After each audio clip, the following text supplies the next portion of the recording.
Good morning, good morning, good morning, good morning, good morning, good morning, good morning, good morning, good morning mga kabiyanan. So hello.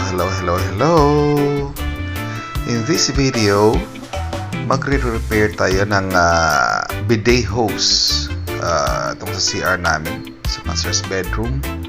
So matagal na itong nagre-reklamo si Mrs. na ang dami daw na tagas na tubig doon sa CR kasi nga may leak. So kaso lang hindi pa masikaso kasi yung oras nga. So ito ngayon magdi-DIY tayo. Yan, medyo malaking napakalakas na tulo dyan. Actually hindi yan tulo kundi talagang tagas na yan. So unang gawin natin dito, yan, i-off muna natin of course yung control niyan, yung gate valve. And then gamit yung anong tawag natin dyan,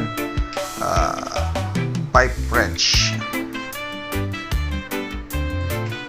yung gamit ko dyan para i-remove yung lock, yung nut nya, bali part ng fittings nya. So i-remove natin yung head, then i-check natin sa loob, hanapin natin yung problema sa hose nya. Kasi yung metal niya sa labas is just casing lang naman yan eh. So papalabasin natin yung hose, tinanggal natin dyan yung fittings niya. Then attempt natin tanggalin din yung nipple niya.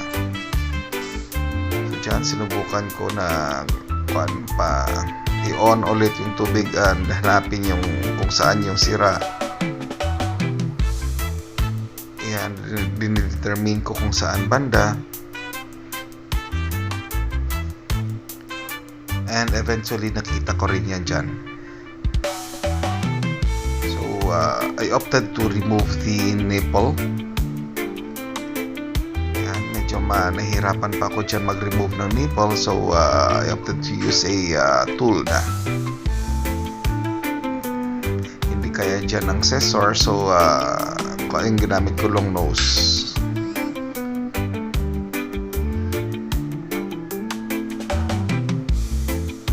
Medyo natagalan ako dyan sa pag-remove ng nipple kasi nga factory set yan eh. So kumbaga napasok yung nipple sa hose.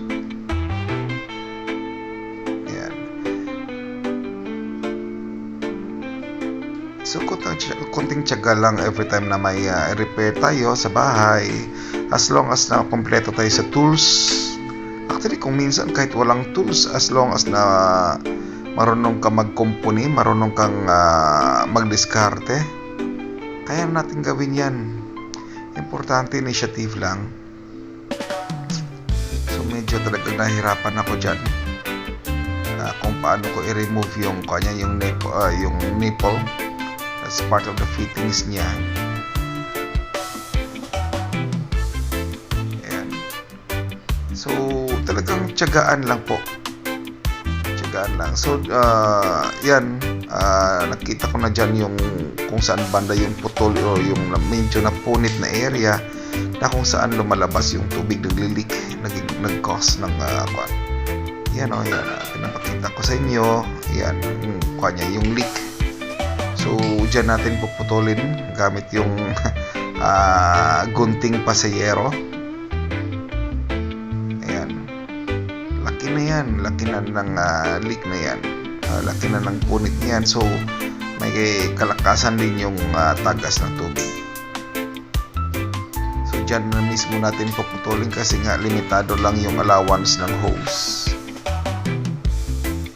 And then after that, after naputol, ayusin na natin and then ibalik yung kanyang nipple, yung fittings niya.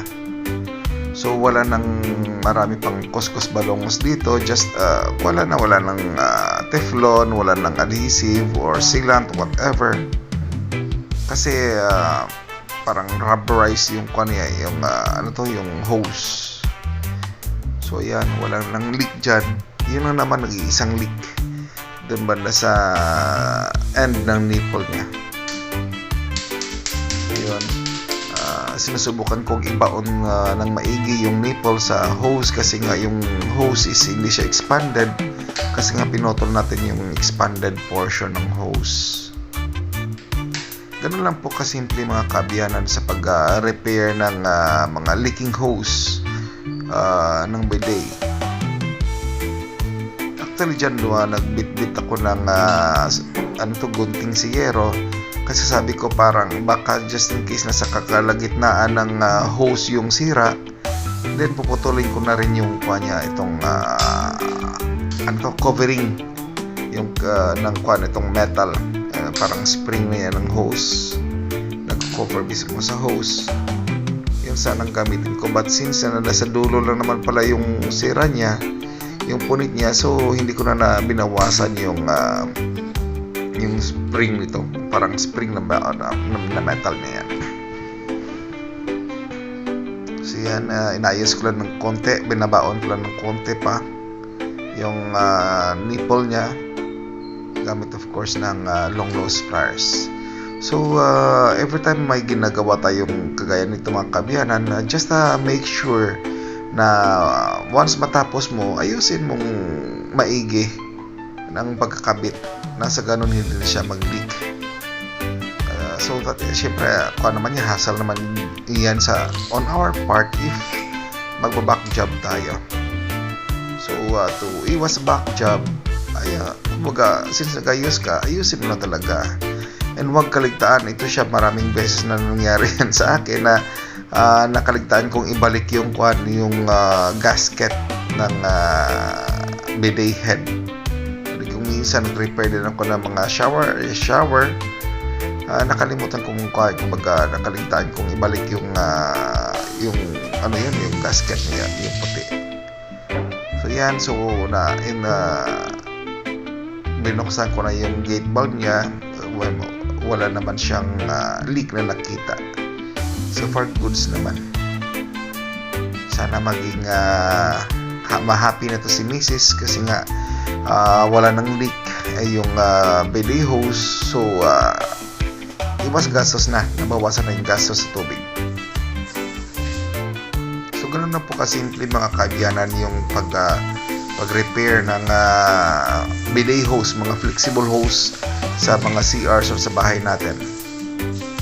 Kung minsan ito mga flexible hose, makikita natin yan sa washing area natin, laundry area, napapunta sa washing machine natin, or di kaya dyan, commonly sa CR talaga kasi yung ibang shower is gamit itong kagaya nito na may flexible hose din. So basta bidet, may flexible hose talaga yan. So maraming salamat po mga kabiyanan sa panonood. Please don't forget to like and share po the video, and please subscribe na rin nang sa ganun maging updated kayo every time may upload ako ng mga videos, mga tutorials, and kung ano-ano pa na makapagbigay sa atin ng mga ng tulong, no? Maraming salamat po mga kabiyanan.